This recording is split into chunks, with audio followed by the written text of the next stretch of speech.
முடிஞ்சுச்சு. 6 மாசம் முடிஞ்சுச்சு. 1/1/2025 வருஷத்தோட முதல் நாள். நானும் எல்லார போலவும் பெரிய ஆசைகளோடையும், பெரிய பெரிய கனவுகளோடையும் ஸ்டார்ட் பண்ணேன். எப்பா நான்லாம் என் வாழ்க்கையில பெரிய ஆளா வந்துருவேன். பிளான்லாம் பக்காவா இருக்கு. சக்சஸ் தாண்டி தம்பி. அப்படி எல்லா பிளானோடையும் கனவுகளோடையும் என்ட்ரிய குடுத்து கண்ண தொறந்தா 6 மாசம் முடிஞ்சு போச்சு. ரைட்டா. ஆமா எனக்கு மட்டும் தான் அப்படி இருக்கா? இல்ல உங்க எல்லாருக்குமே அப்படிதான் இருக்கா? கொஞ்சம் சொன்னீங்கன்னா நானும் தெரிஞ்சுப்பேன். ஆமா நான் என்ன சொல்ல போறேன்னே சொல்லாம கூட்டு போனா எப்படி? லாஸ்ட் 6 மந்த்ஸ் நான் என்ன பண்ணேன்? இனிமே இருக்கக்கூடிய 6 மாசத்த யூஸ் பண்ணி எப்படி ஒரு சக்சஸ்ஃபுல்லான டிரான்ஸ்ஃபர்மேஷன் பண்ண போறோன்றது தான் டீட்டெயிலா பார்க்க போறோம்.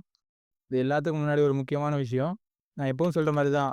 இது எந்த விதத்திலயும் உங்களுக்கு யூஸ் ஆகாதுன்னு நெனச்சீங்கன்னா, நீங்க இப்பவே ஸ்கிப் பண்ணிடலாம். இதுல ஒரு விஷயத்த மட்டும் நான் நல்லா புரிஞ்சுக்கிட்டேன். நம்ம வேலை செஞ்சாலும் சரி, வேலை செய்யலனாலும் சரி, ஓடுனாலும் சரி, படுத்து கிடந்தாலும் சரி, டைம் மட்டும் யாருக்காகவும் நிக்க போறதில்ல. அது மூவ் ஆகிட்டே தான் இருக்கும். சரிப்பா, கடைசி 6 மாசம் ரிசல்ட் என்ன? உங்கள்ட்ட சொல்ல என்ன இருக்கு? பாஸு இல்ல, ஃபெயிலும் இல்ல. உங்களுக்கே தெரியும்ல, ஏழை பசங்களும், மிடில் கிளாஸ் பசங்களும் ஆசைப்படுறதே பெரிய போராட்டம். இதுல முயற்சி பண்ணியும் தோக்கும்போது ஏற்படுற வலி இருக்கே. ஆனா ஸ்டில் இன்னும் கதை முடியல. 2026க்கு இன்னும் 6 மாசம் 180 நாள் இருக்கு. 6 மாசம் டிரான்ஸ்ஃபர்மேஷன்லாம் பாசிபிளா என்ன? எக்ஸாம்பிள் இல்லாம சொன்னா நானே நம்ப மாட்டேன். அப்புறம் உங்கள எப்படி நான் நம்ப சொல்லுவேன்? உண்மையாவே 6 மாசத்துல டிரான்ஸ்ஃபார்ம் பண்ண 5 ரியல் லைஃப் எக்ஸாம்பிள்ஸ். இவங்க எல்லாரோட லிங்க்குமே டிஸ்கிரிப்ஷன்ல இருக்கு. போய் செக் பண்ணி பார்த்துக்கோங்க. நான் ஃபர்ஸ்ட் இந்த வீடியோவை நார்மலான டிரான்ஸ்ஃபர்மேஷன் வீடியோவை தான் மேக் பண்ணலான்னு நினச்சேன். ஆனால் அப்படி பண்ணுறதை விட என்னோட ஓன் டிரான்ஸ்ஃபர்மேஷனை போட்டால் நான் வாயால் இது ப்ரூவன் இது பெஸ்ட்டுன்னு சொல்கிறத விட செஞ்சு காமிச்சா சிறப்பாக இருக்கும்ல. வந்துட்டேன். இதுக்காகத்தான் நான் பர்சனல் ரிசர்ச் பண்ணி மேக் பண்ணேன். என்னோடய பர்சனல் டிரான்ஸ்ஃபர்மேஷன் ஸ்ட்ராட்டஜி சொல்கிறேன். 6x5 system. 6x5 சிஸ்டம்னா ஒன்றும் இல்லை, 6ன்னா 6 மாதம் இன்ட்டு 5னா வாழ்க்கைக்கு பேஸான ஒரு முக்கியமான 5 பில்லர். இந்த 5 பில்லர் என்னென்னா health, wealth, relationship, happiness, mindset. System make பண்ணும்போதே ரொம்ப பெருசாலாம் வச்சுக்கூடாது, சிம்பிளாக வச்சுக்கணும். அப்போது தான் நம்மளால் ஈஸியாக ட்ராக் பண்ணவும் முடியும், கன்சிஸ்டண்ட்டாக நம்மளால் ஃபாலோ பண்ண முடியும். அப்படியே டக்குன்னு சொல்கிறேன், அப்படியே டிக்குன்னு டிக் பண்ணிட்டு வந்துடுங்க. நான் சொன்ன இந்த 5 பேஸ் பில்லர்ஸை யூஸ் பண்ணி உங்களோட ஃபைனல் கோலை தெளிவாக நோட் பண்ணிக்கணும். சரிப்பா, கோல் கிடச்சிருச்சு, நீங்கள் அடித்து முடிச்சிடலாமா அப்படின்னா எடுத்த உடனே எல்லாத்தையும் முடிச்சிடும்னு நினச்சோன்னா வச்சுக்கோங்க, தக்காளி நமக்கு முடிஞ்சிடும். இந்த 6 மாதத்துக்கும் 6 லெவல் இருக்குது. அதனாலேயே என்னோடய கோல்ஸை 6 மாதத்துக்கும் ஸ்டெப் பை ஸ்டெப்பாக டெவலப் பண்ணுவேன். அந்த லெவலப்போட ஃபினிஷிங் எப்படி இருக்கும்னா, அந்த கோலும் அந்த லெவலப்போட கடைசி ஃபினிஷிங்கும் சேமாக இருக்கும்.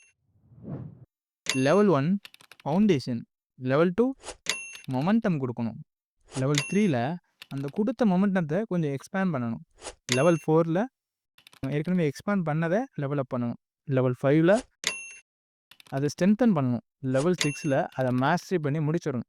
இந்த லெவலப்பை எக்ஸாம்பிளோட சொன்னாலும் புரியும். ஆனால் இந்த எக்ஸாம்பிள்ஸை பை ஒன்றா நான் சொன்னேன்னா கண்டிப்பாக டைம் பத்தாது. அதுக்கு ஒரு வேலை தேவைப்பட்டால் டிஸ்கிரிப்ஷனில் அதையும் கொடுத்துருக்கேன், செக் பண்ணி பார்த்துக்கோங்க. இப்படி இந்த டெவலப் பண்ணுறதுனால என்ன ஆயிருக்கும்னா, நம்ம டேரெக்டாக இறங்கி தோற்று போயிருக்க மாட்டோம். முதல் 2 நாள் மோட்டிவேஷனில் பண்ணுவோம், 3ஆவது நாள் மொத்தமாக முடிஞ்சு போயிடும். நம்ம ஒரு கம்ஃபர்ட்டான ஜோனில் இருப்போம். அந்த கம்ஃபர்ட் ஜோன்லேருந்து கொஞ்சமாக மூவ் பண்ணி நம்ம அடைய வேண்டிய மேஸ்ட்ரி அடையிறோம். பேசிக்காக அந்த டெவலப்பில் என்ன பண்ணியிருப்போம்னா, கோலையே சின்னதாக பிரிச்சிருப்போம். ஓகே நம்ம பண்ணுறோம், நம்மளால் பண்ண முடியுது அப்படின்ற நமக்கு ஒரு கான்ஃபிடன்ஸ் வரும். நம்ம சின்னதாக முடிக்கும்போது கடைசியாக பார்க்கும்போது மொத்தமாக முடிச்சிருப்போம். எக்ஸாம்பிள் சொல்கிறேன் பாருங்களேன், நான் ஒரு 100 கிலோ வெயிட்டை தூக்கணும். எனக்கு தூக்கிய பழக்கம் இல்லை, வீட்டில் 10 தான் கிடந்தேன். திடீர்னு தூக்கணும் அப்படின்ற ஒரு மோட்டிவேஷன் தூக்கலன்னா என்ன ஆகும், ஏதாவது இன்ஜுரி ஆகும், போய் மல்லாக்க படுத்துருவேன். அதுக்காக தான் நம்ம என்ன பண்ணுறோன்னா, ஃபஸ்ட்டு ஒரு 5 கிலோ பிளேட்டு, அப்புறம் ஒரு 10 கிலோ பிளேட்டு, அப்புறமா 25, அப்புறமா 50, அடுத்து 80, அடுத்து 100 அடித்து முடிக்கிறோம். இப்போ கடைசி என்ன பண்ணியிருப்போம், ஃபஸ்ட்டு ஆரம்பிக்கும் போது என்னமோ கம்மியாக தான் ஆரம்பித்தோம், ஆனால் முடிக்கும் போது முடிச்சோமா இல்லையா? அதான் மேட்ரு. இது எல்லாத்தையுமே எவ்ரி வீக் ட்ராக் பண்ணிக்கிட்டே இருக்கணும். நான் தப்பா பண்ணிட்டேன்பா, தோத்துட்டேன்பா, ஒரு பிரச்சனையும் கிடையாது. ட்ராக் பண்ணிக்கிட்டே இருங்க. அதில என்ன இருக்குன்னு நீங்க நெனைப்பீங்க. எனக்கு என்னோட பர்சனல் சொல்றேன். என்ன இருக்குன்னு நான் நெனச்சிருக்கேன்.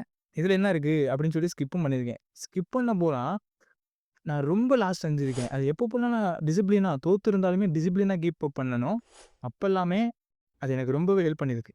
இதுதான் தீமு. இந்த தீம யூஸ் பண்ணி நான் 6 மந்த்துக்கான போட்ட பிளானிங் உங்கள்ட்ட ஒண்ணு ஒண்ணா சொல்லிட்டு இருந்தேன்னு வச்சுக்கோங்களேன், நீங்க பார்ப்பீங்களா? கண்டிப்பா பார்க்க மாட்டீங்க. சேம் டைம் நான் என்ன கோலுக்காக ஒர்க் பண்றேன்னு தெரிஞ்சா தான் எண்ட் ரிசல்ட்ட நீங்க பார்ப்பீங்க. நான் சொன்னது ஒர்க் ஆச்சா இல்லையான்றத நீங்களும் சரி, நானும் சரி பார்க்க முடியும். அதனால என்னோட எண்ட் கோல் என்னன்றத மட்டும் சொல்றேன். நோட் பண்ணி வச்சுக்கோங்க. ரிசல்ட்ட பார்ப்போம். என்னோட சிஸ்டம் பிளான் எப்படி இருக்குன்றத தெரிஞ்சுக்கணும்னு நீங்க ஒரு வேளை ஆசைப்பட்டீங்கன்னா, டிஸ்கிரிப்ஷன்ல குடுத்துருக்கேன். தெளிவா பார்த்துக்கோங்க. ஆனா, அது எக்ஸாம்பிள் மட்டும் தான். தயவு செஞ்சு காப்பி பண்ணிறாதீங்க. அது ஒரு சிஸ்டம், ஒரு டெம்ப்ளேட் தான். அத உங்களுக்கு ஏத்த மாரி மாடிஃபிகேஷன் பண்ணிக்கோங்க. ட்ரை பண்ணி பாருங்க. பார்த்துக்குவோம். ஓகேப்பா, இதுக்கு மேல போனா எனக்கே போர் அடிக்கும். எண்ட் கோல் என்னன்னு சொல்றேன். நான் உங்கள்ட்ட சொல்லியிருந்தேன்ல இந்த 5 பில்லர். அதேதான். ஃபர்ஸ்ட்டு ஹெல்த்துக்கான கோலு. இப்போ நான் 57 டூ 58 கேஜிஸ் இருக்கிறேன். கரெக்ட்டா எண்ட் ஆஃப் தி 6 மந்த்ல ஒரு ஃபிட்டான 65 கேஜி பாடி அச்சீவ் பண்ணணும். 2வது வெல்த். வெல்த்த பொறுத்தவரைக்கும் நான் யூடியூப்ல இருக்கிறதுனால இந்த 6 மந்தோட கோலு 10,000 சப்ஸ்கிரைபரோ, 1,00,000 சப்ஸ்கிரைபரோ என்னோட கோல் இல்ல. 10 பேரா இருந்தாலும், 10,000 பேரா இருந்தாலும், என்ன நம்பி உண்மையா இருக்கிற ஒரு ஃபேமிலிய சம்பாதிக்கணும். வெல்த்த பொறுத்தவரைக்கும் இதுதான் 6 மந்த் கோலு. அடுத்து ரிலேஷன்ஷிப். இந்த ஒர்க் ப்ரெஷர்ல என் ஃபேமிலியோட டைம் ஸ்பெண்ட் பண்றதே விட்டுட்டேன். அதனால ரிலேஷன்ஷிப்ப பொறுத்தவரைக்கும் at least 1/2 an hour per day. 6 மந்த்துக்கு 90 ஹவர்ஸ் வரும். 90 ஹவர்ஸ் என்னோட ஃபேமிலியோட டைம் ஸ்பெண்ட் பண்றது தான் என்னோட ரிலேஷன்ஷிப் கோல். நீங்கலாம் கேட்கலாம், ரிலேஷன்ஷிப்ல மென்டார் தானே வைக்கணும். நம்மலாம் அதானே பண்ணணும் அப்படின்னா, ஆமா கரெக்ட்டு. என்னோட மென்டார் தான் நான் ரிலேஷன்ஷிப்ல வச்சிருக்கணும். மென்டாரா, ஃபேமிலியானா ஃபேமிலி தான். அடுத்து ஹேப்பினஸ். அது பர்சனல்ப்பா. அதெல்லாம் சொல்ல மாட்டேன். அப்படிலாம் இல்ல. எனக்கு மத்தவங்கள சிரிக்க வச்சு சிரிக்கிறது பிடிக்கும். அதனால ஒரு 15 பேருக்காவது என்னால முடிஞ்ச ஹெல்ப் பண்ணணும். இதுதான் ஹேப்பினஸ்ஸுக்கான கோலு. அடுத்து தான் மைண்ட் செட்.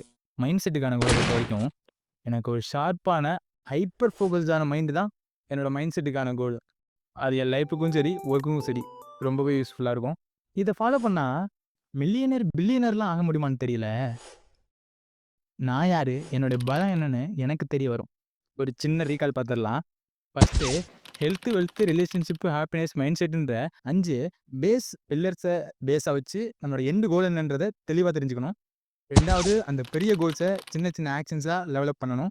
3வது இது எல்லாத்தையுமே எவரி வீக் ட்ராக் பண்ணிக்கிட்டே இருக்கணும். இந்த 3 பாயிண்ட் தான். இந்த 3 பாயிண்ட்டையும் டீம்ல செட் பண்ணா சிஸ்டம் முடிஞ்சுச்சு. ஒருவேளை உங்களுக்கும் பிடிச்சிருந்ததுன்னா என்னோட ஜாயின் பண்ணிக்கோங்க. தட்டி விடுறோம், செதற விடுறோம். Do or die. பிடிச்சிருந்தா சப்போர்ட் பண்ணுங்க. பிடிக்கலனா உங்களுக்கு பிடிச்ச மாரி எப்படி பண்ணணும்னு கொஞ்சம் சொல்லித்தாங்க. டாட்டா. பாய் பாய்.